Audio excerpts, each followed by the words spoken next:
Hello to everyone, welcome to KC Kukreja commerce academy. कैसे हैं आप सभी? होपफुली आप सभी अच्छे हैं और जो अपनी प्रिपरेशन है उसको काफ़ी अच्छे से कवर कर रहे होंगे। सो गाइज, यहाँ पे मैं आप लोगों के साथ में business environment and international business के पीवाईक्यूज को क्या कर रही हूँ, कवर कर रही हूँ।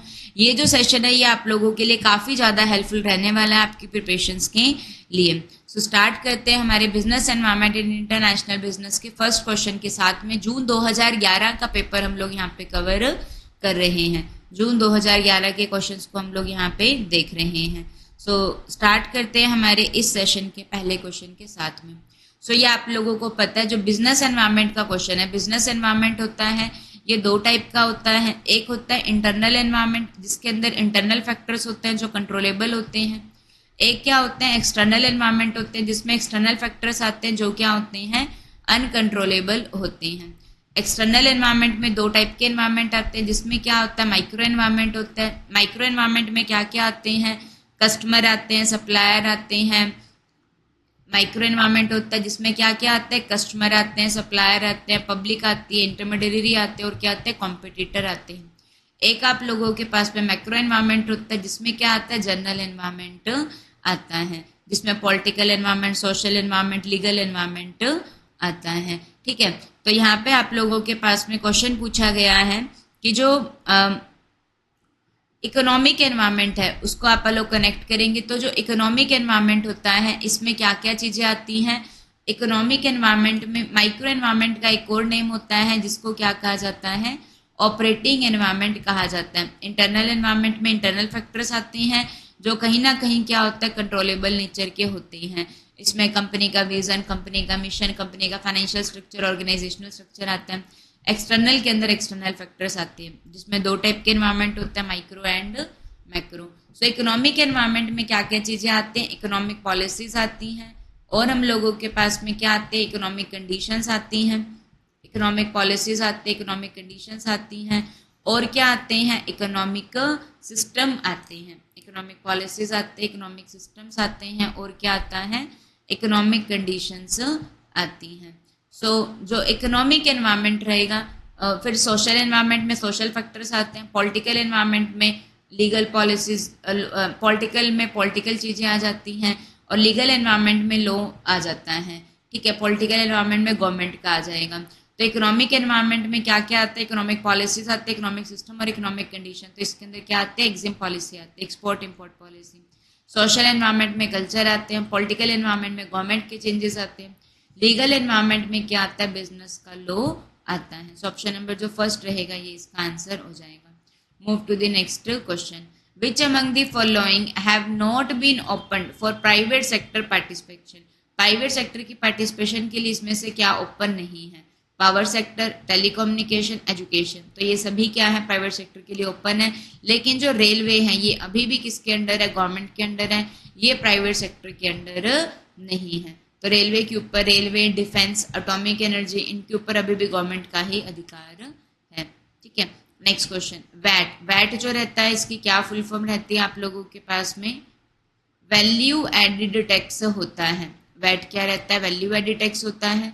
सो ये इम्पोज होता है, किसके ऊपर इम्पोज होता है, value added tax is import on all the stages from production to the final sale. Production से लेके फाइनल सेल में जितनी भी स्टेजेस आती हैं उसके ऊपर क्या अप्लाई होता है, वैट इम्पोज होता है। Move to the next question. In which one of the following countries the industrial revolution took place first.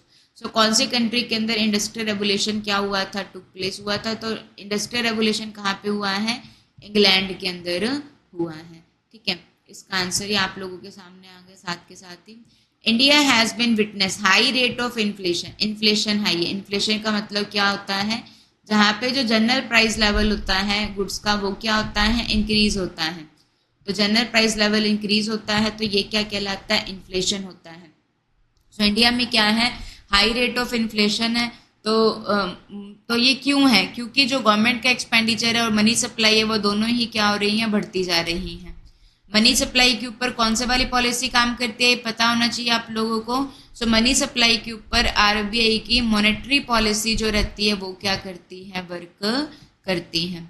और जो पब्लिक एक्सपेंडिचर होते हैं उसके ऊपर कौन से वाली पॉलिसी वर्क करती है, इसके ऊपर फिस्कल पॉलिसी क्या करती है, वर्क करती है।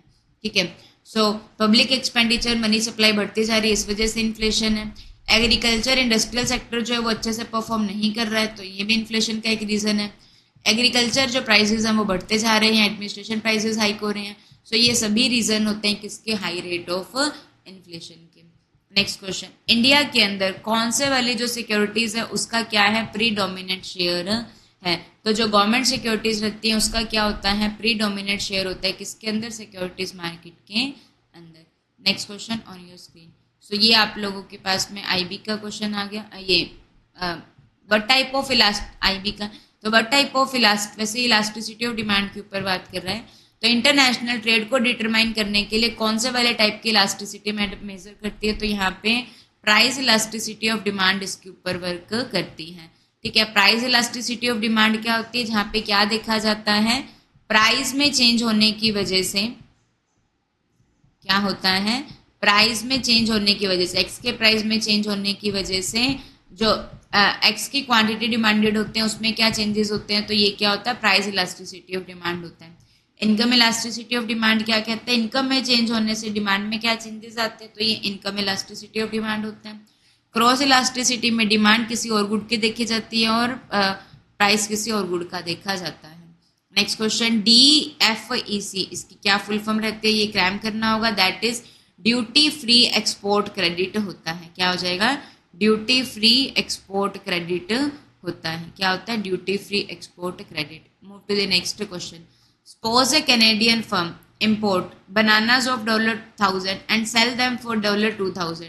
The effect on GDP, GDP जो रहता है ये आप लोगों के पास में क्या रहता है, ग्रोस डोमेस्टिक प्रोडक्ट होता है। GDP जो रहता है ये क्या रहता है, ग्रोस डोमेस्टिक प्रोडक्ट होता है। जो कैनेडियन फर्म है वो क्या करते हैं, इंपोर्ट करती है बनानास को, इंपोर्ट किया, खरीदा कितने में, $1,000 में, और बेचती है कितने में, $2,000 के अंदर। तो इससे क्या होगा, जीडीपी क्या हो गया, बढ़ गया। तो जीडीपी इंक्रीज हो गया बाय द $1,000 से जीडीपी क्या हो गया, बढ़ गया। In the independent India first major foreign exchange crisis, तो फॉरेन एक्सचेंज जो क्राइसिस हुए थे इंडिया में वो कब हुए थे, 1956 के अंदर हुए हैं। The first major foreign exchange crisis कब हुए हैं, 1956 के अंदर हुए हैं। सो ये था अभी का session. So thank you to everyone.